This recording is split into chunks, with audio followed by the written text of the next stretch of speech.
VGC is supported by Patreon. Check out patreon.com/videogameschronicle for more podcasts, ad-free browsing, and extra content. Thank you for your support. Kenny McLean from the halfway line. It's VGC the Video Game Podcast, episode 148, with me, Jordan Midler, Chris Scullion, and Keza MacDonald, live from World Cup qualified Scotland. This week, Scott McTominay is better than God, but first, how are we doing, folks? Keza, welcome to the podcast on this most glorious of weeks. Good morning, lads. I'm floating on a cloud still. Yeah. My question is, how dare your children get to experience this golden age of Scottish football when I have literally waited my entire life for anything to happen, and it finally happens? How are they doing? Were they pinging off the walls? 6 and 8 year old boys up at 9 p.m. anyway would be thrilled for any reason, but it was honestly, my son lost his voice. He was just screaming.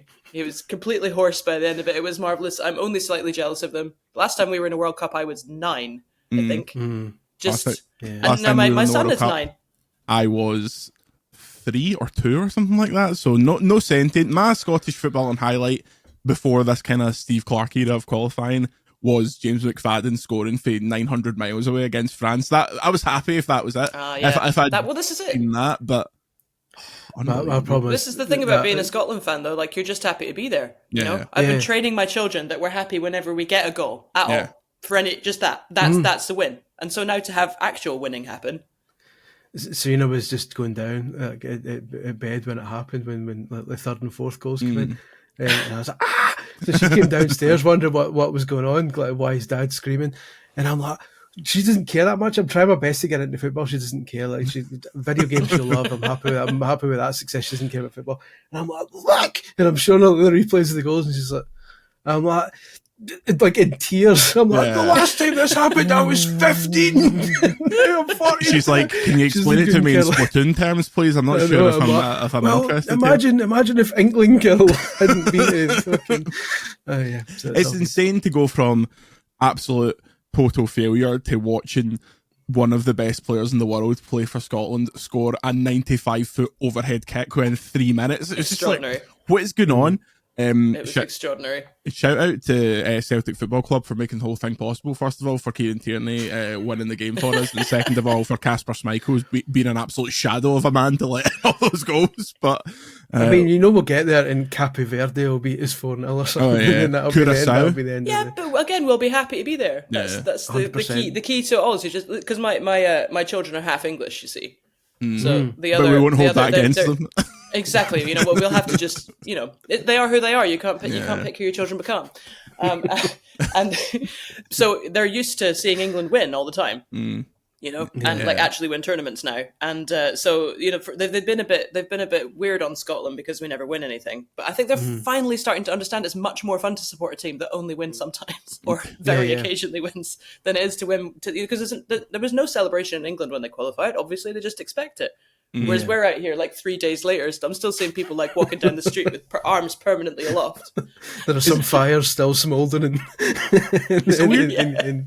I don't know about you, Scullion. Obviously, it's a weird feeling for us because we come from a club environment where we permanently win. Like, we're going through a period of kind of unquestionable dominance, and now it's like a nice feeling to be in this scrappy. I say scrappy, like, we've got a great team. We just happen to play absolute terrorism ball sometimes, and it really makes it difficult to watch, but it's a good feeling. I guess welcome everybody to the Scottish Football Podcast. That is. Oh yeah, exactly. We're getting the games like 40 minutes. We'll get to games, but come on, this is literally not happened in 30 years. It's been 27 years. Let us have our moment. I do like pointing to Scotland anytime I'm accused of being a glory hunter for supporting Celtic.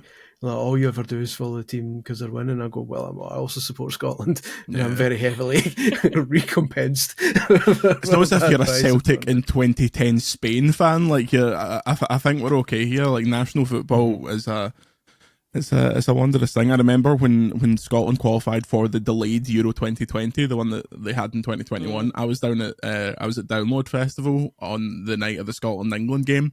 And everyone like piled into this wee cabin, totally non-COVID safe, not even remotely COVID safe. Everyone was like shoulder to shoulder with each other watching this game, and it was like, I'm pretty sure it was nothing each that game. And the entire highlight was like someone it hit a shot that just about nearly hit the post, and everyone was going crazy about it. It's like, man, this is I was almost happy because, first of all, if England had really badly beat Scotland, my Euro couldn't have taken that and I would have went home in handcuffs. But second of all, if Scotland would have won, I'd have been so obnoxious that I went home in a box. So it worked out for the best that it was just the only acceptable outcome actually was a 0-0 draw. Good your well-being. game, lads. Yeah, good game. I'll keep Stoom here. I'll go and watch bloody Architects or whatever shower of pish was on the main stage that night. Keza, how have you been outside of this Scotland success? How's life at the Guardian? Newspapers doing better than ever, I'm hearing. It's all good. It's all good actually. We've been. I've also been, obviously, I'm releasing a book in February. Oh, so you're spoiling everything's it. all about that. You're spoiling more on the book in the second half, maybe. Yeah, it's all about that. It's been good. You work incredibly hard when you do something like a book, as Chris will know. You work incredibly hard, and then you get this brilliant period where it's just like a glory lap where all the actual work is done, but it takes ages for things to get published. Like a year. It's been a year basically. And you're just doing occasional approvals, but then you just get this year-long glory lap where like it comes out and everyone's very excited and it's all good, and you don't actually have to do anything apart from like stand there and smile. It's great. I miss your semi-regular Instagram stories of you absolutely losing your mind over paragraphs that just say like Metroid, Mario, and I was like, oh, Kez, we're nearly there, mate. We're almost there. This is it. Like everybody loses their mind. It's like anyone who's ever written any kind of like university dissertation. It's just that it's that, but it lasts like 6 months rather than 2 weeks. I wrote my dissertation in 4 days, so it was a wondrous period. Yikes. From a university that might as well have been in like a Butlins holiday park. It's so pointless. I'm talking about you, UWS. The fact that you constantly send me emails telling me to come back to listen to speeches from people I've never heard of, and you've not asked me, the host of one of the most popular gaming podcasts on earth, parentheses, the UK. It's just insulting. And you're never getting that money back. I'm never ever paying you any of that money back. So Chris, you stay in this career, Jordan, you will never have to. Well, as a Napier University alumni, the pinnacle of education in Scotland, then I can possibly comment. I've got one request, that we don't make this podcast very funny, because I landed from a flight at like 1:30 this morning, and my head is absolutely screaming. And every time I laugh, I get a really sore head. So if we can keep it not funny today, that would be somber. That'd be remarkable. Yes. Can you say what country you were in? Yeah, because I put it on the Discord. I was in Paris, France. God, Paris not being a country, of course. Paris being a city. It's annoying because the thing I was looking at was originally going to be embargoed for a few weeks from now, and now it's embargoed till like tonight. The Eiffel Tower. Check VGC tonight. You'll see that. That's livid. So if you check VGC tonight, you'll see what I was there for, and then you can engage in the absolute shit show that's going to follow in the comments once it goes live. Chris Scullion is taking a majority stakeholdership in France. He's going to be the new PM. For a podcast that's so openly anti-French, we do end up in Paris quite a lot, which I think is some kind of cosmic joke. More than I'd like. Yeah. Being notoriously anti-French. Yeah. Exactly. It's their own fault. We're a very, very loving podcast. All are welcome here, but you know what they're like. Except the French. To be fair, it's funny because every time I go, there are multiple situations where French people are nice to me. Like I continued my constant tradition of forgetting to bring a notebook. So I went to like a wee French notebook shop. A stationaire. Oh, nice, yeah. Good. And went in, and the lovely wee Frenchman was like, "Oh, are you looking for a notebook over here?" And he's showing me all the notebooks and the pens. I'm like, "Merci," I believe they say. Yeah. But then you walk down the street and you see another French person. You go like that, and they just look at you as if you're. And they go, "Well." They take a draw on their fag and spit in your face, and they expect you to go, exactly. "Oh yeah, we're in the wonders of Paris." No wonder Japanese folk go over to Paris and want to throw themselves off the Eiffel Tower. Like, it's an absolute dive. Paris syndrome is a genuine thing that I'm sure you've discussed before, but it applies to all of us, not just Japanese. There's a reason we're very popular on Apple Podcasts Finland and not very popular on Apple Podcasts France, and it's a matter of taste, as in the French have none. If you have taste, check out patreon.com/videogameschronicle, for more podcasts, ad-free browsing, and more new podcasts launching next week. VG Q&A, the first episode will go out on Tuesday. You can learn more about that on patreon.com/Video Games Chronicle. Like our season ticket holders, including our season ticket holder of the week, iMark. Now, Chris, iMark's had some trouble recently because he's been embroiled in a legal dispute with Tim Cook over the I in his name. But Mark quantifies that because he is a lowly serf with only enough money to pay for this wonderful Patreon, he can't be sued for the millions of dollars that Tim Cook wants. Could you offer some words of encouragement in this trying time for young Mark? I don't really have a word. I just got words of sympathy because I understand he's also in legal battles with Mark Cuban over the Mark part of his name. So he's basically taking it from all sides. Getting it for both ends. Exactly. So I do feel for him, but I just Godspeed. Yeah, Godspeed. Mark. Story number 1. Speaking of the French, Claire Obscure Expedition 33 and PlayStation lead the Game Awards 2025 nominations. Claire Obscure is up for 12 awards, making it the most nominated game in the awards history, followed by PlayStation titles Death Stranding 2, On the Beach, and Ghost of Iote, each with 8 nominations. Hades came in with 6. The nominees for Game of the Year are Clair Obscure Expedition 33, Death Stranding 2, On the Beach, Donkey Kong Bonanza, Hades 2, Hollow Knight 6, 3 out of 5, Silk Song, Kingdom Come, Deliverance 2. We'll stop right there. Keza, that spread, what do you feel about it? I will disclose beforehand that, don't know about you, Keza, but we are on the Game Awards jury, and thus we cannot mention what we specifically voted for, but we can talk about this generally. So, what do you think? As of this year, I'm not on the Game Awards jury, so I you fell off, fell right off. We decided not to last year and this year, for reasons. It's a bit boring, isn't it? Like as a spread of games, Blueprints came out this year, man. Like I feel like the way that the Game Awards works, as you know, is it's like many hundreds of outlets from across the world get 90% of the vote, and then the public gets 10% of the vote when it comes to it. But for the nominations, it's very much, there's almost so many people that you end up with the same games in every category every year. There's kind of this, it's kind of the same this year. There's about 6 games that kind of get recycled into every category, and there's no kind of, as far as I'm aware, there's no curatorial kind of influence there, like there is at the BAFTAs, where the membership comes up with all the nominations for the BAFTAs, and then the board of the awards kind of arranges the nominations into the categories in ways, and these are experts who do this. So you end up with a slightly more curated selection and a more varied selection. The Game Awards always seems to end up with quite a predictable outcome, and I feel it's a little bit sad. Particularly there's so many good games this year. When I was doing our own Game of the Year stuff, which I was doing last week, there's really an awful lot of things that should be somewhere in these nominations that aren't. Blueprints is the main one, though. I'm out here stumping for Blueprints. I really feel like that ought to have been there. For me, Clair Obscur, though. Yeah, I mean, that's a worthy thing to be nominated 1,000,000 times. Clair Obscur is like one of the rare games that actually breaches and can kind of that gets across to the big froth of people that are actually putting together this list. For me, I was very surprised to see a relative lack of Indiana Jones representation, because I thought that game was excellent, but it came out last December, so I feel like a lot of people, even if they read the rules, which say that it's from the end of November last year to now, essentially, so Indiana Jones would have counted. I feel like a lot of people would have been like, oh no, that game came out 10 years ago. Like, obviously Troy got a nomination for his performance, but I thought that was better than a few of the options here. Chris, your thoughts? I mean, I feel like Expedition, Death Stranding, and although Andy famously hated it, Bonanza are fair enough. I feel like the other 3 were a bit more nebulous. You could have picked and choose.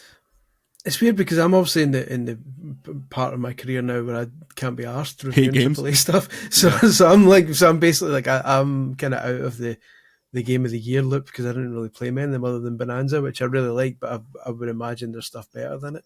For me, the big surprise was that Mario Kart World wasn't nominated for Best Soundtrack. As soon as I saw that, I was directly sick into a bin, because that's like that for me is one of the best soundtracks in history. Although I'm biased there, but in a truly turgid game, the soundtrack is fantastic. The game's fine, but the soundtrack is like a chef's kiss. And and a wee kiss on the forehead as well, like a gentle one. But so I was like livid that it wasn't even acknowledged. I feel like Nintendo gets weirdly underrepresented at the Game Awards. Like, it's weird because it's the inverse to their a massive overration in the general press. Like, the Game Awards is generally kind of, Doug Bowser, R.I.P., will usually be there for like best family game, but the stuff they put out feels like it should hit more. I don't know if that's a case of Nintendo are a bit more selective with who they send stuff out to, so maybe some of the press haven't like got onto it, whereas a lot of other publishers will send codes hither and yon. But I think there's an explanation for that, which is that Nintendo has just historically never been that popular in Europe. It just hasn't ever, like, because when everyone in the having just written a book about Nintendo please pre-order it. So one of the things that people it's kind of revisionist history, where the NES kind of conquered the world. It very much didn't. It conquered the US and Japan, but in Europe it was a non-entity, and it was the same all the way through. Like, the SNES, the N64, and even now, like in Europe, particularly in the UK, Nintendo has, I think, a bigger, just general, people love Nintendo in the UK more, but in Europe not that fussed, and an awful lot of the voting outlets are from international outlets, loads of European outlets who they're just not that fussed about Nintendo. They get it's not really a thing in Europe, so I think that might be part of why Nintendo doesn't end up dominating these awards so much. That kind of European thing also explains why, and I think it deserves it. Kingdom Come Deliverance 2 getting a nice prop up there, although I had a lovely conversation with someone who confused that game for the game Chivalry, but it's just about like swinging the sword, and it's all kind of physics, and the arms get lopped off, and they were like, is there even a story in that? Is there actors in that? It's like, different game. It looks kind of similar, but different game. Sorry, Chris, go ahead. Speaking of the revisionist history, I told you about when I went to the indie game shop in Canada once, and I was talking away to the guy, and the guy's, oh, where are you from? I'm from Scotland. Oh, and I was looking about it, it's funny how like you've got lots of these kind of, it's a retro shop. I said you've got loads of really nice high quality sealed NES games. Like, it's funny because in Britain it's kind of harder to get hold of those in like UK releases, because back in the day Nintendo wasn't that as popular here. It was more the Master System and then the Genesis. And he's like, oh, I disagree. I'm like, do you? Fucking, who are you? And like 5 minutes ago he was saying, oh, did you guys get the video games back? I'm like, before then he thought we still fucking lived in swamps, and then 2 minutes later he's trying to tell me the history of the Scottish game scene. Like, what a prick. So no, actually the Sega Mark III was not even a factor in Europe. It turns out he's an expert in it. What do you know about Jeff Minton, mate? Purchase. Yeah. I know. Start talking for 3 hours about hover bother. What a game. What a title. Speaking of titles up for Best Independent Game Award are Absalom, Ball X Pit, which is an excellent game, Blueprints, Clear Obscure, Expedition 33, Hades 2, and Hollow Knight. Silk Song. Guys, what do you think about games like Clear Obscure, Hades, and Silk Song kind of crossing over between the Game of the Year and the Indie Game of the Year? I saw some argument that there should be some kind of cut-off where a game, excuse me, like Clear Obscure perhaps doesn't make it down into the indie category.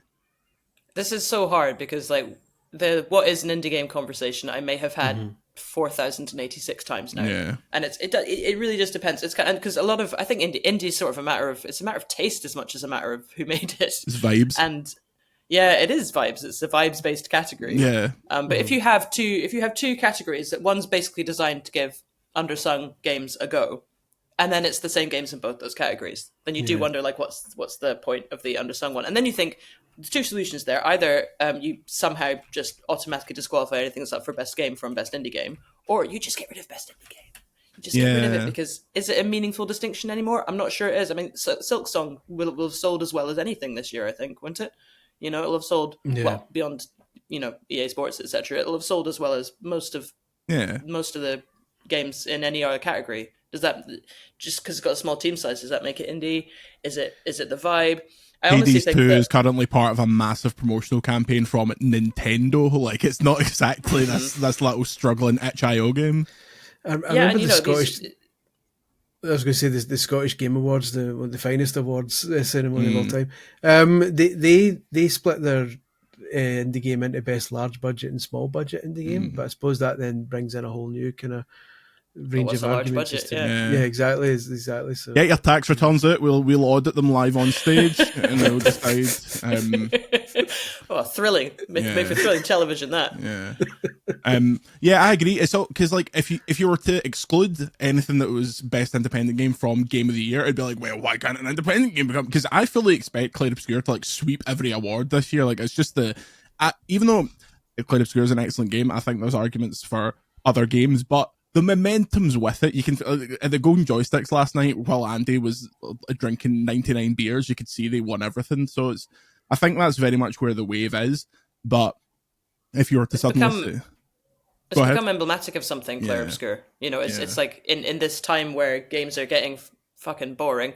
You know, here's this extravagantly French thing that in the lore of its creation was created basically by three people with divine inspiration. It's obviously not the case, but nonetheless, it's one of those things where it's become to represent this almost slightly anti-corporate approach that's resonated with people. I think that's why it's because you could say that I don't think Clair Obscur is necessarily better than quite a lot of the other games in that category. But it's definitely represents something that people want to support. Yeah. What do you think is the most boring game of the year, Keza, out of interest? Can you read them out again? Clair Obscur, Expedition 33, Death Stranding 2, Donkey Kong Bonanza, Hades 2, Hollow Knight 6, Silk Song, Kingdom Come, Deliverance 2. I think... I want to say Kingdom Come's the most boring option of those. That's fair. But that's controversial, but I found it really boring. A lot of controversial things about that franchise. Kingdom Come's an interesting one because I think a lot of people were super into the first one, even though it was... I think Eurojank is a pretty outdated term now, especially because the games that were Eurojank back in the day were properly unrunnable. Gothic. Not just like a little bit. It really sucked. Yeah, not just a little bit side. Like people were describing Stalker 2 as Eurojank, and I'm like, this is like a Ubisoft game compared to actual. We spent $100 million on that. You know? Yeah, it's not the same. Kingdom Come Deliverance 2, I can see that getting a lot of groundswell of support. But yeah, Scullion, I think it's the Expedition 33 show in my opinion. Pretty much, yeah. It's pretty. I mean, no, me too. Like who? We all know what people watch the Game Awards for anyway. Yeah. So Jeff Keighley's shoes. Yeah. So there's. Do you not think Silk Song might get it? Only people with no taste. To the question of what the most boring, I think Silk Song's the most boring one. Yeah. Not in terms of, I mean, I will happily say I've never played it. I've never played the first one. I've never played the second one. But the amount of hype that game was getting, to the extent that it became like a running joke for years, for every single presentation of Silk Song, where's Silk Song, where's Silk Song, and as someone ignorant to the series, it didn't look massively different to the 400 Metroidvanias that I get sent in my inbox every week. And I don't doubt it's a great game, but it did seem that like a week after it had come out, no one was talking about it much on socials. I mean, I'm still playing it. I'm 60 hours into that stupid game. I want it to be over so badly. I just can't. I can't stop. I know I must finish it. I'm this far. I have this problem with games a lot. I also spent 14 hours playing Baby Steps. I can't stop. I can't. I should just walk away, but for some reason I cannot. I cannot let it defeat me. But are you enjoying it though? Like it sounds like you want to see it through. I feel like I have been because I've been playing it like a normal person, right? I've been playing it for a few hours here and there, and then when it starts to annoy the shit out of me, I stop and I walk away and I leave it for a week, and then I come back. That's why it's taking me so long. If I was reviewing it, I'd hate that game more than anything. Truly. But because I can kind of play it, like I imagine I will finish it at some point before the end of the year, and I tend to kind of have a week where I'm really, really into it, and then I start making myself too angry, and I just leave it alone and play something else and go live my life, and then I come back, and I think, I can understand why if you were reviewing that game, you would not like it as much, because it's so unfair sometimes, and it really, it gets me properly, in a way that most games can't anymore, because I'm old and I've played too many of them. It's just, it gets me kind of the true red mist. Like the proper rage. I've like completely lost my ability to play games like slowly and in bits and pieces. Like I've been trying to do that with Outer Worlds 2, and every time I come back to it, I'm like, who are any of these people? What are any of the controls? Where am I going? What am I doing? Like I need to, my body is so attuned to being like, okay, you've got this game. In 4 days' time, you've got to have done absolutely everything in it. So this is your life, and you get so into it, and then you just you travel away. Like there's so many games like as soon as you hit publish in the review, my head it's like wipes, whoop, and I completely forget everything I've just played. And do you ever look up games for research and then read half a review and then be like, did I write that? And then you look at the top and you're like, oh no, Chris Scullion. Like what? Not only did I play that, I played all of it and then reviewed it, and I don't remember not only did I play it, apparently I loved it. Yeah. Keza, literally, a member of our Discord sent us like clips of reviews without the author on them, and we only got a few of them because they had like writing quirks that we know are ours, but we were like, did we play that game? Was this on VGC? Like it's there's the very rare exception when something's so good that it's like, okay, I'll probably need to think about this end of the year, so it'll keep on it'll keep in my head. But there's just so much. I'd say I do. I tend to remember the games. I don't necessarily even remember the ones that I enjoyed the most. I remember the ones that annoyed me the most. You know, I'll remember the ones that stick in my head are the ones that just really pissed me off for some reason. And then I'll remember, 13 years ago I remember reviewing Total Overdose for some reason, which was a god awful get. But I hated it so much that I remember it really well. And then there was one I was when I was writing about Baby Steps, I was trying to remember like the walking simulator origins, because I was there for that, but I don't remember any of it. And I was like, what was that game? Is it Dear Esther or something? Yeah. I was like, what's that game? I looked in YouTube and there was an IGN review of it, clicked on it, my own voice started talking to me, and I was like, fuck's sake. I couldn't even remember what this game was called. 15 years ago, I reviewed it. The one I remember the most, it was Wheelspin, it was called. And it was released on the Wii. It was an Archer McLean game. Like, oh yeah, he knew his stuff in the Amiga days, but seemingly not in the Wii days. So it's this futuristic racer called Wheelspin, and the big selling point was that it supported up to 8 players on the Wii. And it's basically saying you can fire in classic controllers, nunchucks, anything you can get your hands on. So we get CVG over, and we got some people from Official Xbox over, and we were all crowded around like a retail. There were like 8 of us all there, and it was the shittest thing you've ever played. Like single player, it was bad. 8-player split screen on the Wii's resolution, and there was things like there was loop-the-loops, and if you crashed in the loop-the-loop, you would spawn right at the start of the loop-the-loop, which meant you couldn't get fast enough to go over the loop-the-loop again. So people were respawning, going and falling again, and so at one point 8 of us were just at this loop and couldn't get over it, and we were like, "What is fucking going on here?" So that was moments. Like exactly, and that had to have been 15, 16 years old, and I still remember it vividly. But I couldn't tell you what I reviewed last month. The Saboteur is one that stuck with me. Speaking of French, speaking of French, the Saboteur stuck with me because I found it so offensive on so many levels. Like the fact that the ending of that game was that the Nazis felt bad about what they did and hung themselves from the Eiffel Tower. As far as I remember, this may not be. This is how I remember it. Yeah. I was like, "Are you?" And it was. I think it was.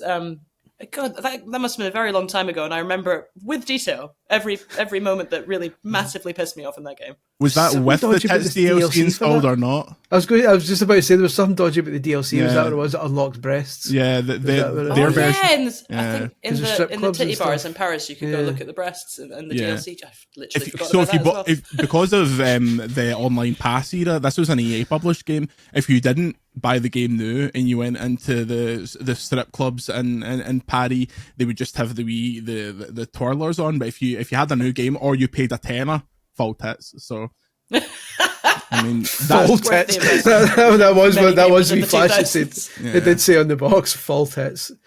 It's weird to me, not to bring this conversation right down to the gutter, but I feel like there was a lot more nudity in like mainstream games in that era, and it's just something that's been completely moved away from. Even though it's because it was so comically unrealistic, right? Yeah. So it couldn't really be that controversial when it was polygonal titties. No one, you weren't going to get people upset about that. I think, but now it would be. It just would look it's graphic, pornographic, and it would be much more like difficult to get that past the ratings boards and stuff, wouldn't it? There's nudity in Last of Us Part 2, and obviously that was treated like a school bus full of flaming cats, so it wasn't exactly like... I can understand why games companies are like, we'll just not bother, because no one's going to take it as this like artistic choice. They're just going to go, tits. So yeah. And also, like, what is it worth the bother you're going to get into being banned in Australia or whatever, or getting an adults only rating in America? Like, is it worth it? Back in the day, you'd turn the corner as Kratos, and there would just be lassies sitting on a bed, and you would regain your health by like riding them. Like that. This was the games industry, brother. Like David Cage's games always had completely unnecessary nudity in them, as we know from the lawsuits. But even previous to whatever that terrible one was called, Beyond Two Souls, even previous to that, there was always there was a scene in, I think, Fahrenheit, where you just got a striptease from one of the for no reason. Like, from one of the girlfriends just came home and did a striptease. Well, Keza, to be fair, those games were so fucking boring that it was probably to keep you awake. Like, it was probably just that thing. Like, we need to keep the player alive at this point. We need to check their pulse. So why don't we just fire this in here, Jason? That thing with Elliot Page, the shower thing, and it was like, and the fact that people were leaking the people were extracting the character model, and they're like, actually, they've gone fully detailed with this character model. That was really unnecessary. You really didn't have to do that, because that is why we don't have nudity in modern games. We can blame David Cage and modders. Speaking of the French, anyway, before the break, switch to Welcome to Our Mind's Eye and Bubsy make Metacritic's worst games of 2025 list. The worst games list is in reverse. We'll do it at the top of the pops. Can I give me a little... Number 10, Fast and Furious Arcade Edition. Number 9, Nintendo Switch 2 Welcome Tour. Number 8, Bubsy and the Perfect Collection. Number 7, Hunter x Hunter NX Impact. That's too many X's in a title. Yeah, no, really Hunter x Hunter NX Impact. I think the anime people pronounce that Hunter Hunter. I don't think cross. You say the X for. You say cross. Cross. Hunter cross Hunter. I think it's Hunter Hunter though. There'll be some very sweaty people writing in. Number 6. Sometimes the cross is silent. Yeah. Neptunia Riders versus Doggos. Number 5, Captain Blood. Number 4, Scarlet Salvation. Number 3, Ambulance Life, a pandemic simulator. Number 2, Tamagotchi Plaza. And number 1, Scotland's own Mind's Eye, coming in at a 37 on Metacritic. Kenny McLean's Mind's Eye. Chris Scullion, as the number 1 Mind's Eye defender who was telling me that this was going to be the next 10 years of games, can you explain yourself? No, I was telling you that Everywhere was going to be the next 10 years of games. Everything. Wasn't it Everything? Everything? Was Everywhere or Everything? What was it? Everything was... There was one called Everything, wasn't there? There was. It was like an arty game. There was an art game from a French guy that I think was called Everything. There's an arty game from a French guy. That French guy. Sweeping the Game Awards. His name is David O'Reilly. Very French sounding, but he's literally Irish. He's not French. Everything is a different game that has a nice. It's got a good rating on Steam. So maybe don't talk absolute shite about. I remember Everywhere, Everything, Everyone. All at once. Everywhere when I went to see it at Build a Rocket Boy, the well-run Build a Rocket Boy. Famously. They were pushing it as this is a grown-up Fortnite where you can create your own things and share them. And Mind's Eye was supposed to be a tiny wee bit of it. Like, we've got a theatre in this plaza, and here's Mind's Eye, which is a wee game we've made. And when you buy that, you'll get all the assets from that, and you can use them in everywhere, blah, blah, blah. All right. And then, like, 2 years later, it's like, oh, by the way, it's just Mind's Eye now. Yep. Like, all that stuff we showed you is, I know, and it's utter shite. So that was a shame.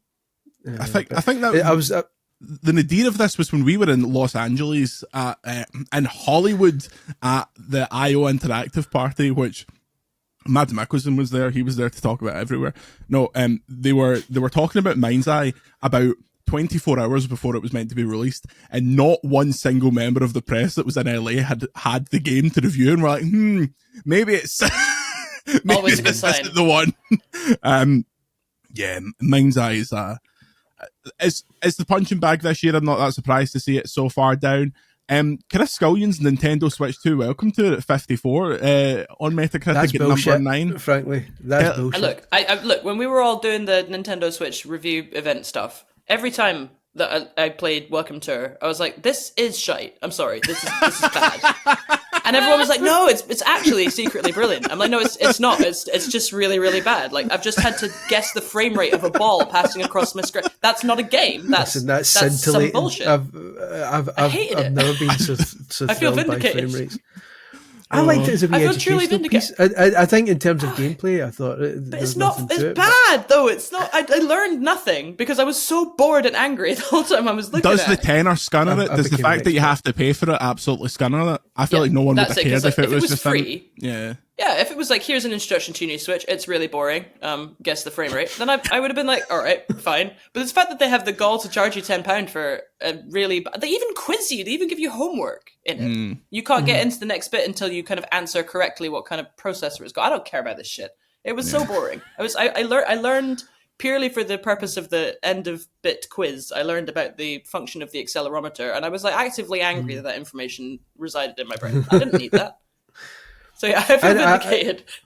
I'm not going to pretend I had a wild time with it, but I don't think it deserves to be listed among the worst of the year. I think it served a purpose. I found it. I almost had a crisis over it because I was like, "Is this the future of Nintendo? They've forgotten how to be playful." Like, it genuinely made me. And then you played Mario Kart World, and you're like, "Yeah, they've absolutely fucked us. They can't make a good game to save their life anymore." I loved Mario Kart World. Mario Kart World. My children loved Mario Kart World's passion is so bad.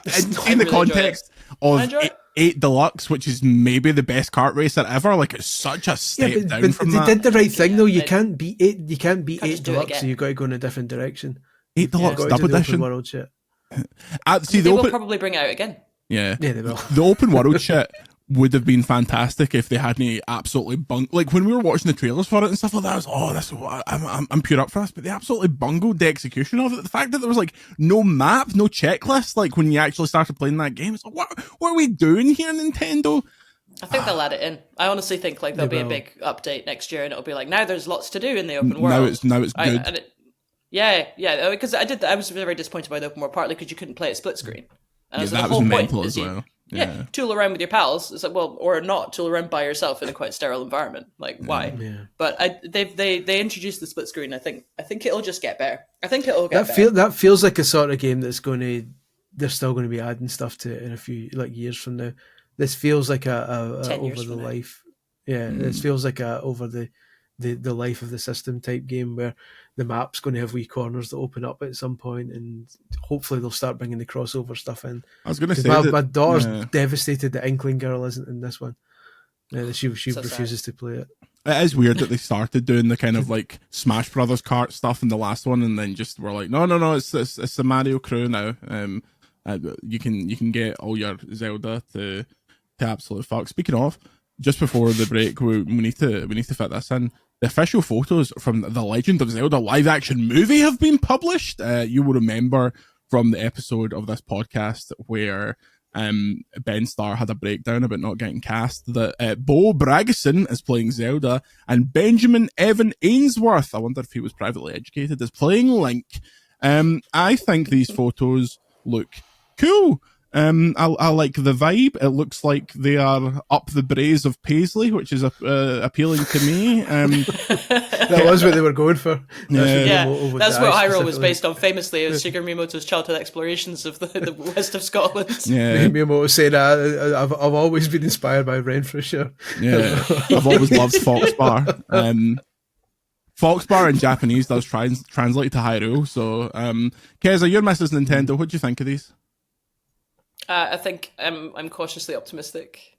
I like that Zelda has a bow. This suggests to me that she will be actually a part of the story, which is good. No, it's I find like the evolution of Zelda in general, like as a character, from going from being just stand-in damsel in distress to being a very active part of the Zelda stories, and it being, I think that the film has the opportunity to run with that in a way that could be really cool and could add quite a lot to what we get from the games. Like with game movies, I'm always looking for what are you adding. I'm not like, how are you interpreting the game that we already have? How are you interpreting the story we already have? I want it to be, what are you adding that we can't do in a game?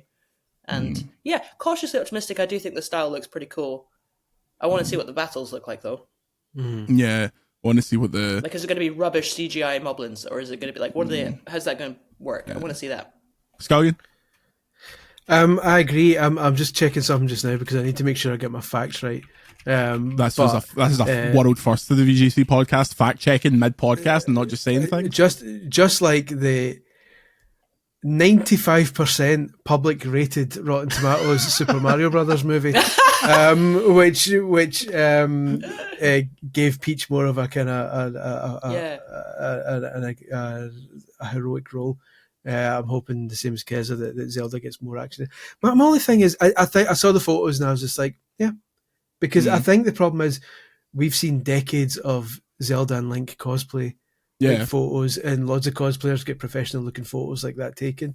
So when I look at that, I go, yeah, but it's not like, it's like when they showed the Mario designs from the Mario movie, at first people were like, I can't believe Mario looks like this. There's not that same kind of impact because we've seen a million people dressed up the infamous Sonic teeth situation. Yeah, like you don't want people to be looking at it and going, oh. Yeah. So at least it's a neutral, like, yeah, that looks right. Exactly. I just like, yeah, that's what I expected. Nothing. I'm not shocked. I'm not mortified by this. This is fine. But yeah, I'm like Kez. I'm cautiously optimistic. The scenery's nice. They're photogenic actors. You're getting what you would hope for at this point. So we'll see. I think that they only gave Zelda a bow in this because she's being played by someone called Bo. That's my in-depth analysis of the Legend of Zelda. My problem is, see, when we first hear things you may have listed in these pictures. Sorry, can we just pause this podcast so I can? Ganon's played by Steven Sword. Stephen Pigman. How do we think Link is going to sound? Is he just going to have a kind of generic transatlantic voice, or is he going to go, all right, Zelda, you want to come and go on an adventure, lads? Like, what are we going for here? Can they get away with him not speaking? I think that'd be way more interesting. Is it confirmed whether he speaks? Do we know? I don't know, but I feel like I think that would actually be kind of really cool if he didn't speak and they managed to make a thing out of that. I believe they'll go with the Halloween H2O, Halloween Resurrection plot twist, in which at the end of Halloween H2O, Michael Myers crashes in an ambulance, and the ambulance driver comes to see what's going on, and Michael Myers grabs him by the throat and crushes his larynx, and then puts his mask on the ambulance driver. So when Jamie Lee Curtis looks at goes to kill Michael Myers and the ambulance driver's like that, it's actually him and he can't speak. I think something happens early in the movie that crushes Lynx's larynx and what he's unable to speak. And Ganon crushes his throat and throws him off the cliff. The whole plot is about trying to get Link's voice, Little Mermaid style, back by the end of the movie, and that explains it. And at the end, he finally gets his voice back and goes, "Hey, that one alright, laugh." And then the credits just go up. He finally gets his voice back, and it like slowly pans in him, and he goes, "That just happened," and then it cuts to fucking Sum 41. 100% the words "Excuse me, princess" appear at some point, but not said like they are in the cartoon, but more subtly. Excuse me, princess. It's got to be exactly. I do think it's excuse me, love. I think. Excuse me, princess. that actually comes across very differently, depending on the accent. Well, that is set in Paisley, so we could just go up there and do some on-set photos. Full broad Scottish accents for every character. Needs subtitles for the Americans. Just straight in there. That's what I'd like to see. Do you think this looks very like it looks quite self-serious in the moment? Do you think that they do all the daft stuff, like all the fairies and all that kind of shit, or do you think they try and keep it not realistic, obviously, because it's fucking Zelda, but do they keep it like realistic fantasy, like because they're very brooding in these photos? They're like, I mean, Zelda's Link is literally like mewing into the camera, like he doesn't look like innocent little farm boy. So yeah, I don't know. Well, I mean, they can't do the Mario thing where it's just like, here's all the Mario shit. They can't do the Mario thing where it's pish. Yeah, I agree. They make that one good. Keza, where did you come down on the Great Mario debate of last week? I was kind of boring because I honestly thought it's fine. I just think it's fine. It's not actively dreadful at all, and it got a really unfair panning from film critics who were like, "This is shit." It's not terrible. It's fine. And it's also not the best thing I've ever seen. It's okay. I've seen it about 6 times because of children. If you ask Chris Dring, it's only second to Schindler's List in the list of greatest films of all time. So. I was moved by his passion for defending the Mario movie. It's great. I love the enthusiasm for something that is by any measure only okay. I'm in the same boat as Kenzo. I enjoyed it. It annoys me when I see people going like even people on our very own Discord saying it's an absolute affront, and I'm like, it does what it needed to do. Have you seen the 90s one though? Like. Exactly. We've seen affronts. Exactly. We've seen how bad things can get. I went to the cinema at the Forge Parkhead on opening day. It was just me and my dad and one other guy sitting at the back, and that was the only people who were there. I'm like, this isn't going to do well. Even as a young child, I knew this wasn't a blockbuster. We've lived through the true bad times for video game movies. Like I must have written 14 why are video game movies so bad articles, and then suddenly they got slightly good. And it was like, oh, why are video games not bad anymore? Articles.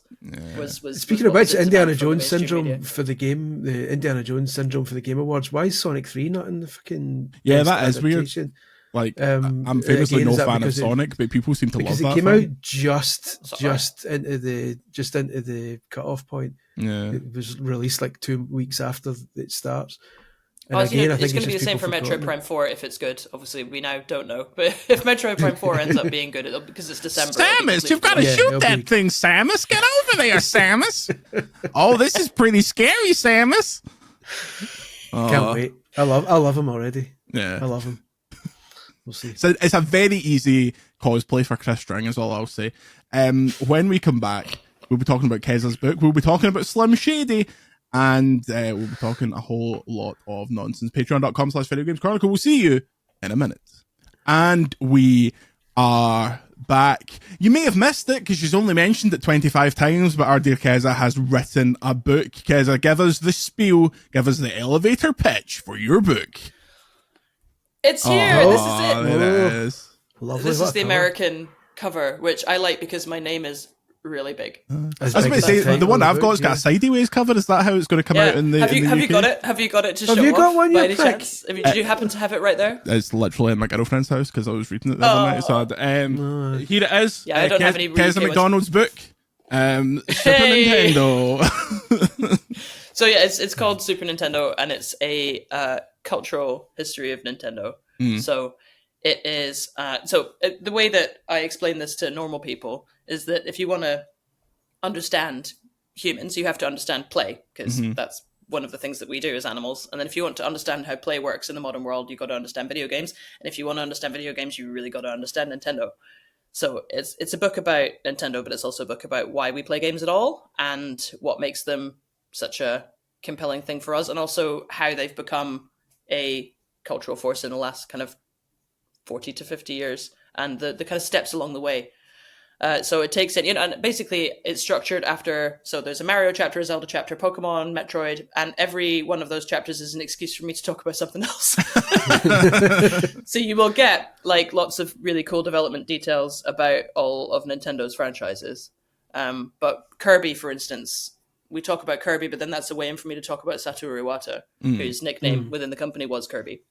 And obviously who was head of HAL Laboratories when Masahiro Sakurai made Kirby. And then Smash Brothers is just basically a deep dive profile of one of the most insane people and coolest people I've ever met in games, which is Masahiro Sakurai himself. And so there's a chapter on Nintendo Labo, for instance, which is about how Nintendo approaches hardware and how playful they are. So it's kind of structured around the big franchises, but there's an awful lot of cool detail in there. So obviously I've been a games journalist for 20 years now, and over that time I've interviewed a lot of people at Nintendo at different stages in Nintendo's history as well. So there's basically the full archive of every kind of word I've ever exchanged with Miyamoto or Aonuma or anyone else at Nintendo. Has some of it's made its way into there, and nice. I'm very proud of it. Honestly, it's kind of my life's work. It's very much a distillation of kind of how I've come to understand Nintendo, but also how I've come to understand video games and what they mean to people. And it's out in February. It's out in February in the US and the UK and Canada and other countries later in the year. Other countries are available. I can't wait for it. I genuinely am. I'm really excited. I expect no fewer than 60 pages on Excitebike. and Urban Champion, obviously. But other than that, like, if there's a lot on Funky Barn that I really enjoyed. The 200 page Funky Barn. I was actually about Funky Barn for a while. Thank you for bringing that into my week, Jordan. Like the memory of Funky Barn. You'll have pulp the books. Did I review Funky Barn? Hang on. Let me. Did I review Funky Barn? I'm going to put Funky Barn Keza MacDonald into the internet. As far as Wii U launch titles go, it's up there with the best things. Funky Barn got a really popular Miiverse community purely because of the game's name. Did it really? That's very cute. You are taking the absolute piss. Right. Funky Barn is a very basic but passably entertaining. As a lower-priced downloadable game, it'd be much better value, but as a $50, £30 Wii U launch title, it's more difficult to recommend. Still, the touchscreen controls work well and is by no means a disaster. It bodes well for the next Harvest Moon. And that was reviewed by one Keza MacDonald for IGN. What score do you think you gave it? 5? Correct. Yeah. It sounds like a 5, doesn't it? Let's be honest, even from those few sentences. Yeah.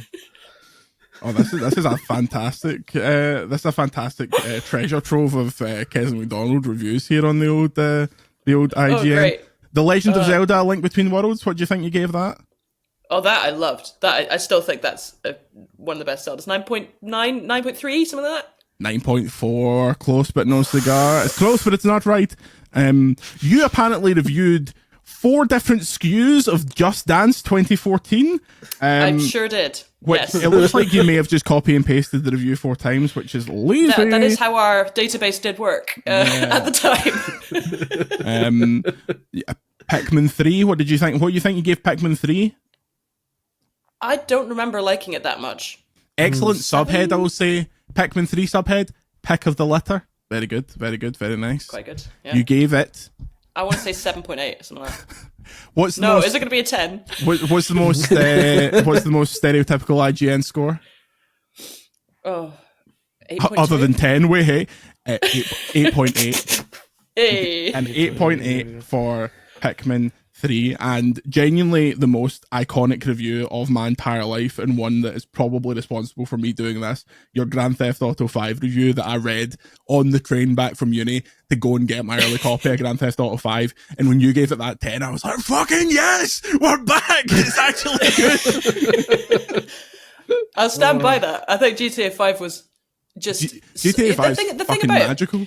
It's a wonder. It's a wonder. It is a wonder. It's a miracle of a game, especially on the Xbox 360. I forget that it came out because obviously it's been so long. I forget that it came out on the PS3 and 360, and it was still managed to be that good. How do you feel, Jordan? Sorry, you go, Keza. I was going to say that I wasn't sure at the time about Grand Theft Auto because it was one of those situations where you get locked in a room for 5 days to play a game, and you lose all like relationship with reality. You forget your family members. You've not eaten properly. You've just had feasters and Iron Brew for 3, and you genuinely start to hallucinate. And you and you're like, is this game good? I feel like it's really good, but because you can't speak to anybody outside of so there's a couple of times where I've gotten a game wrong because I've essentially got Stockholm syndromed by it. But Grand Theft Auto 5 turned out I was right. I was still right. It was. I was going to say, John, how do you feel knowing that, like you said, like you inspired your career reading Keza's GTA 5 review, and now all these years later, the next one still isn't out yet. Your entire career is gone, and we still don't have 6 yet. It's really, really bizarre because especially when we were talking about like reviewing GTA 6, it was like the time between me. I'd started doing bits and pieces by the time GTA 5 had came out, but I wasn't like taking it hyper seriously or anything like that. Like by the time of now, there should have been a GTA that came out that I've missed to review. Like not this entire 13-year span of time where nothing's happened, where it'll be my... Think of the really terrible games journalist Alan Spire with my GTA 6 review is all I'll say. Someone who's getting the train back from the terrible University of the West of Scotland Air campus. They'll be thinking, I can do that. Just speaking of careers, I was thinking about this yesterday. Like, I'm very grateful to the people who are making the Rock Band guitars for Fortnite. You know, because my running joke has always been that my career's now gone long enough that I've seen the birth, death, rebirth, and re-death of plastic instruments, and now I can add the rebirth to that again because I'm now doing it again for Fortnite. It's like these things.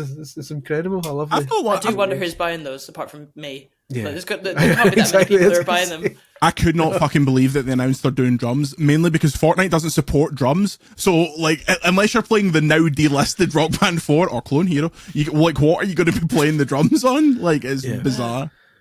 All of my plastic instruments have slowly disintegrated over time. Like, I've tried to get them out. Basically, about once a year, I go, let's play Rock Band, and I go up to the attic and I get it all out. And now the drum kit it's very sad. It doesn't work anymore. It used to work, but not, it was broken, but it still worked. But now it's gone. So my DJ Hero turntable.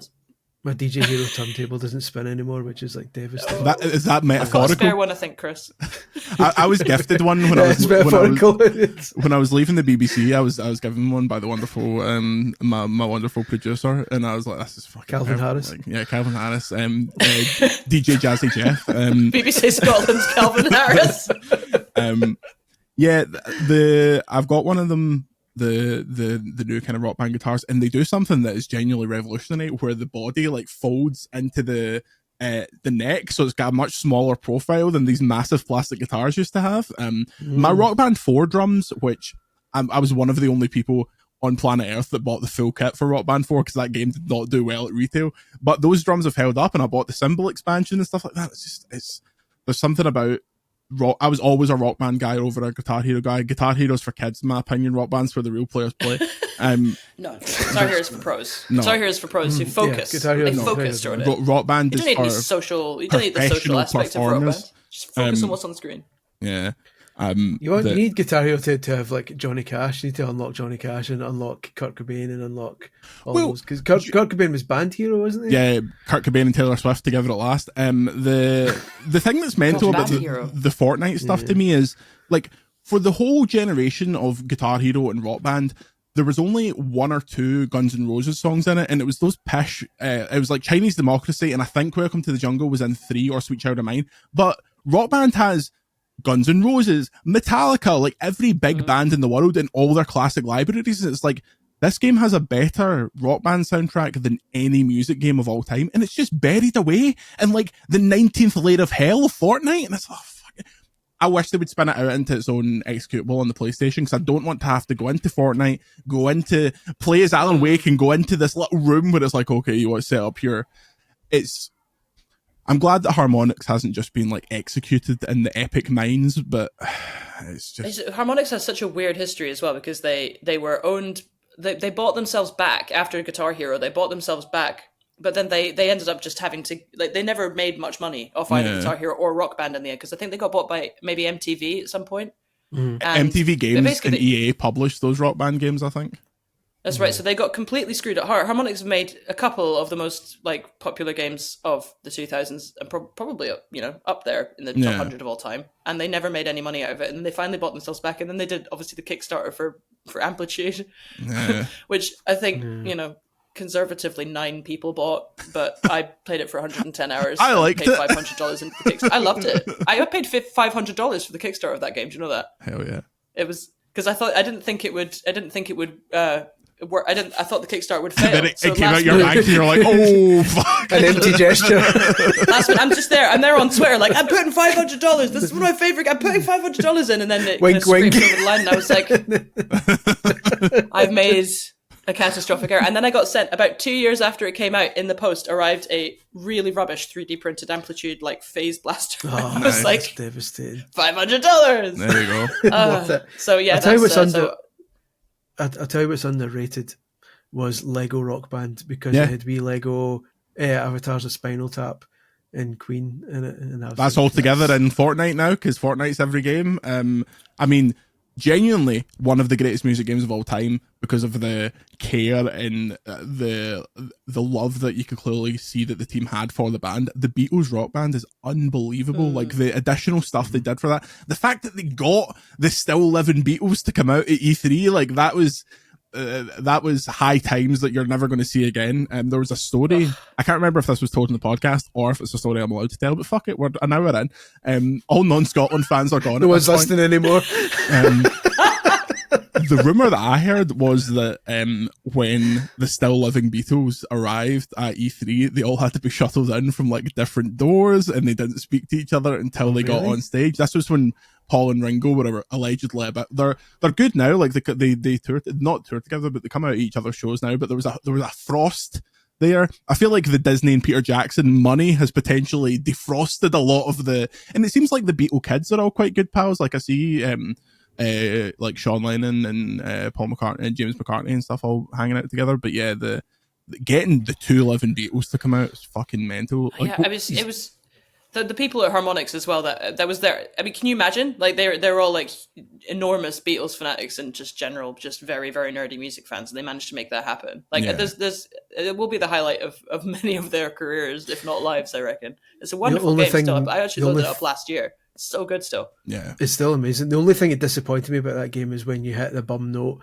the entire track goes quiet. Because they didn't have stems. Because they didn't have the stems, and that was frustrating. But other than that, you could do a fucking amazing Beatles Rock Band remaster, because they now have the stems. Like they've went back and like extracted everything. Like they have so much new footage with all the Peter Jackson stuff. They're doing a new release of Beatles Anthology in a couple of weeks, and I cannot. I think that's today, or was it yesterday? Is it today? It might have been yesterday. Yeah, that's my Christmas fanatic. I had that on VHS box set, a big massive long box set of the episodes. I had it on DVD box set. I'm so excited to watch it again. I cannot fucking wait to watch it. This time on Blu-ray. Yeah. Exactly.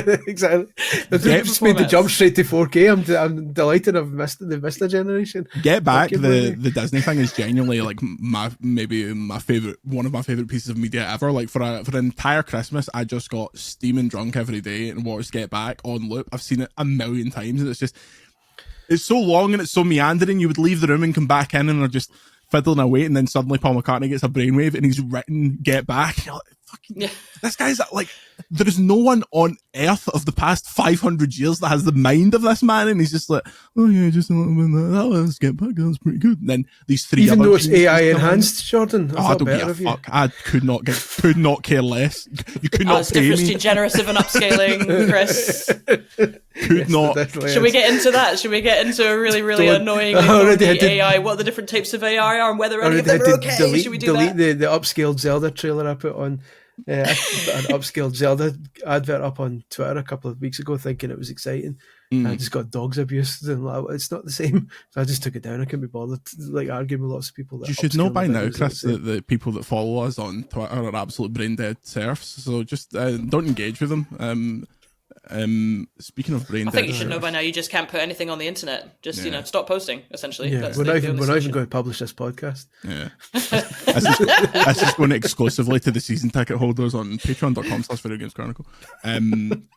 See, Keza inspired me with that GTA review, but it was Greg's unbridled, unabashed salesmanship that inspired me to sell our shite at every moment. Every time I need to draw breath, plug the Patreon, get more money. That's the Greg Miller way. Last story. We're all behind on that trend. Yeah, there was like this time in like the 2010s where like the early 2010s where there was a lot of like discourse where it's like, games journalists are getting a bit self-promotional. It's not very dignified. And then of course just left in the dust by the entire influencer economy. Turns out when the first Patreon account started, we were all like, who the fuck do these people think they are? Yeah.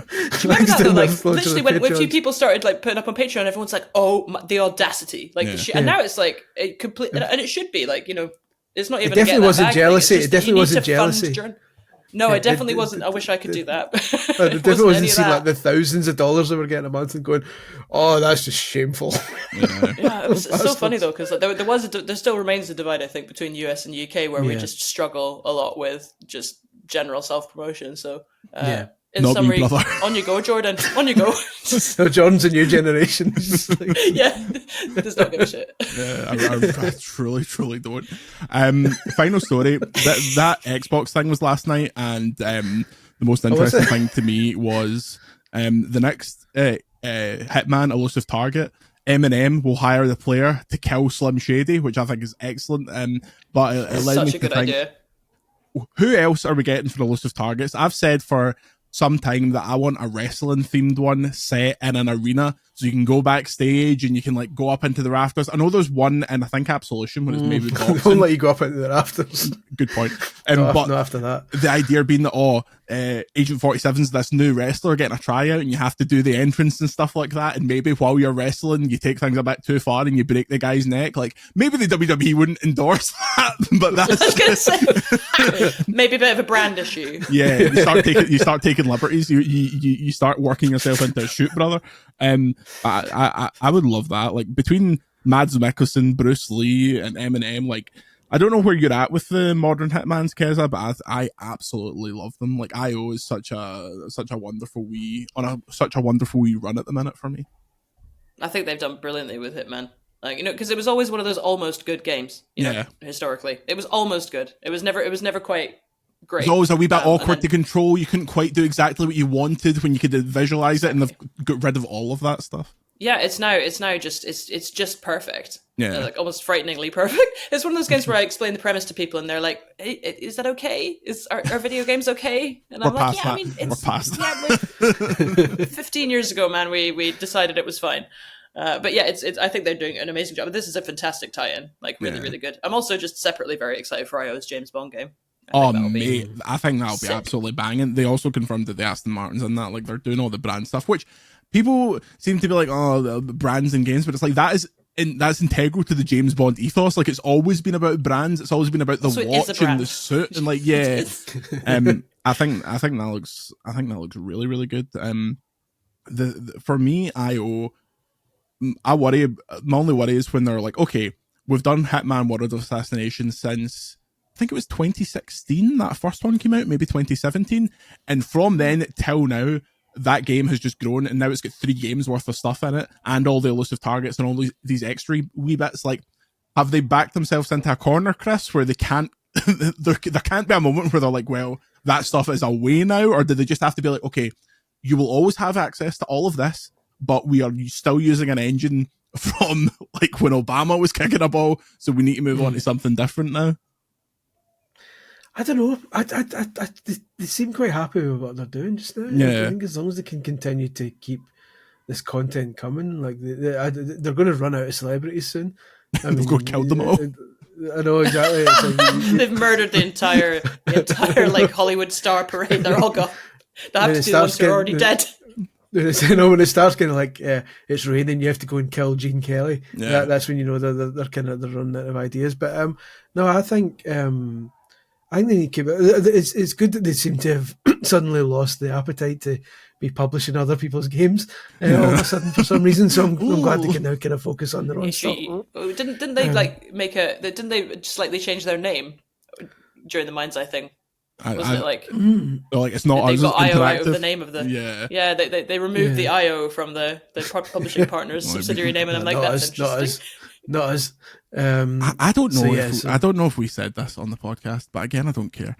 The IO Interactive thing we were at, there was this moment where all of the British games press were sat together, and all the lights went out, and these people, you could see that people were shuffling on stage, and then it turns out they all had lights on them, and they had like outlines and these LEDs, and they were all dancing. My favourite thing. There's probably a live stream archive of it somewhere, and one of them was a lit up version of Iron Man, and I was like, is IO making an Iron Man game? Like, what is going on here? It turns out it was just purely for entertainment, and all of the British press were sitting there dumbfounded, while the Americans were like, yeah, man, this is so rad. And it's like, that's the divide is still there. And then I saw Lizzie McGuire's wee brother, because he was in Mind's Eye, apparently, a game that I've never played and never will, but I didn't go up to him because I couldn't remember his name, and I couldn't go up and go, wee man, you're Lizzie McGuire's wee brother, aren't you? And he was like, yes, nice to meet you. But yeah, God bless IO.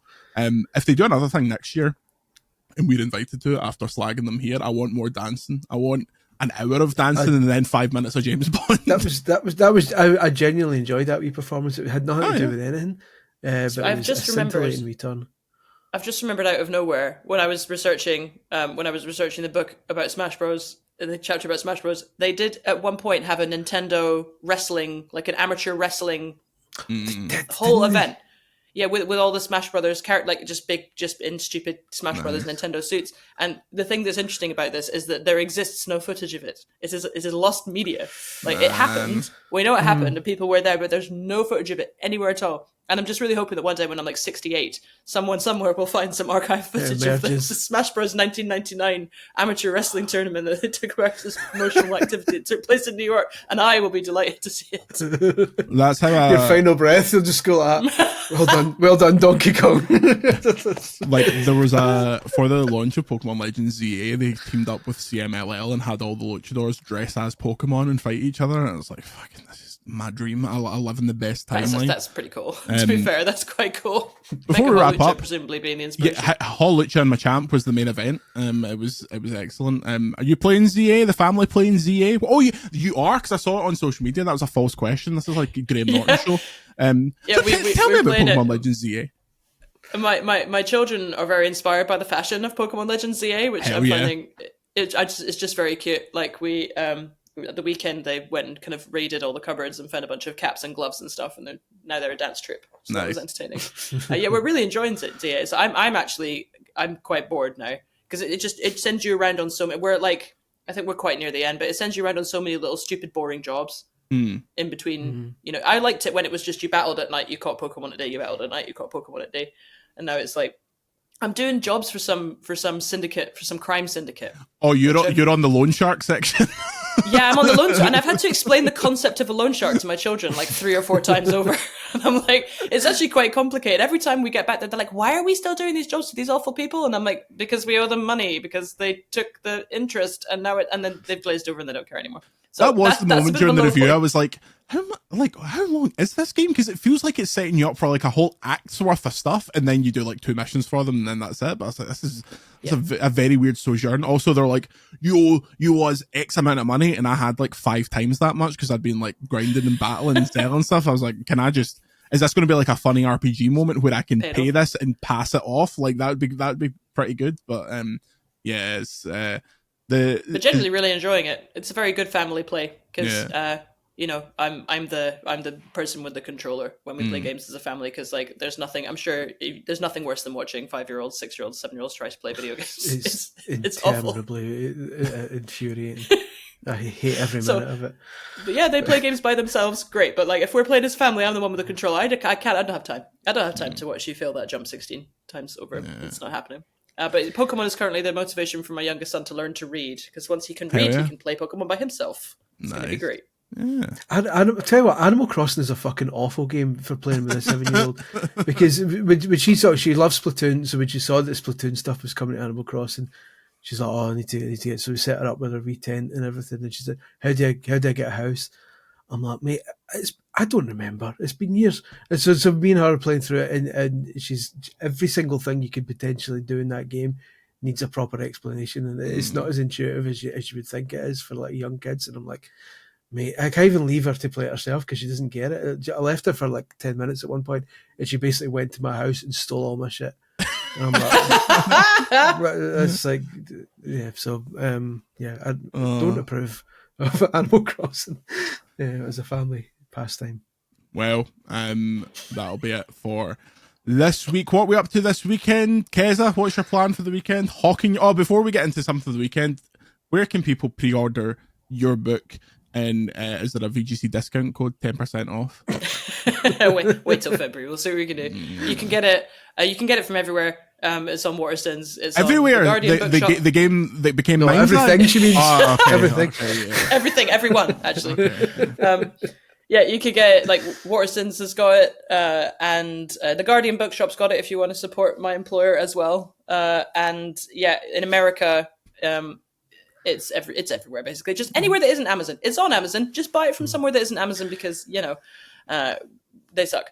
So Barnes and or Nobles. Borders. Will have it. Get it for Borders. Go to the big Borders across the TGIs in the centre of Glasgow. They'll have it. If you're in Canada, I'm sure you can get it in Indigo chapters. Oh yeah. There's also going to be I'm doing a little tour. I'm doing a little book tour in early February in Scotland, and then late February in England, and then I may or may not also be going to America, which will be very fun. Nice. I'll come back on to hawk that when. Let me tell you, the Glasgow date of that book tour will be ruined by the presence of me and Chris Scullion. But boo! Sakurai never said that, we'll be setting up in Gave the Funky corner. Barn 5 out of 10. Exactly, I know. Funky Barn, you let that game die. We'll do You the bastard. podcast live from your audience. Like we'll be like Sitting in the front row wearing Funky Barn t-shirts and Yeah. big cow heads. Justice. I mean, if we Justice can for swerve this Funky into Patreon content, we'll do it. We are shameless money grabbing whores. Chris Scullion, what you up to this Yeah. weekend? Book. So unlike some of us are still writing their bloody books. Absolute book zone over Haven't you here. read about 11 books now, Chris? Yeah. On, He's like, decided my to seventh or catalogue something. every video game that's ever been released, and then he complains that it takes a lot Up of to time. a point. Up to a point. point. The people are going, when you go to do the Switch one? I was like, are you ripping it? There's absolutely no chance. Serena's kids will do the Switch one by that time. I know. So yeah, doing that and then just avoiding Twitter comments for reasons that will become clear tonight. Avoiding the noise. Tonight I am going to see Wicked for Good. I am going to have a wonderful time, and I have saw the reviews that say it's quite pish, which makes me more excited than ever, because Wicked is famously a pish musical. So the fact that they made a quite okay film out of the first one makes me excited about how camp and dross the second one will be. Not going in full green face paint, much to my protestations, but yeah, full review of Wicked for Good on VGC any minute now. But apart from that, thank you very much for joining us. Check out patreon.com/Video Games Chronicle for more podcasts and ad-free browsing on the site. Next Tuesday the 25th, I believe, we'll be launching a brand new podcast, VG Q&A, that's only for Patreon members. Go and check that out over there. Me and Chris will be on it. It's going to be a pretty serious chat show, not 10 minutes of Scotland, 5 minutes of anti-French racism, a bit of games, and then just shouting at each other for the rest of the time. Not me reading IGN from 10 years ago. That doesn't really count as a podcast, in my opinion, but it's what you're getting this week. Until next time, say goodbye, Chris. Goodbye, Chris. Say goodbye, Keza. Goodbye, Keza. We'll be coming. We'll see you next week.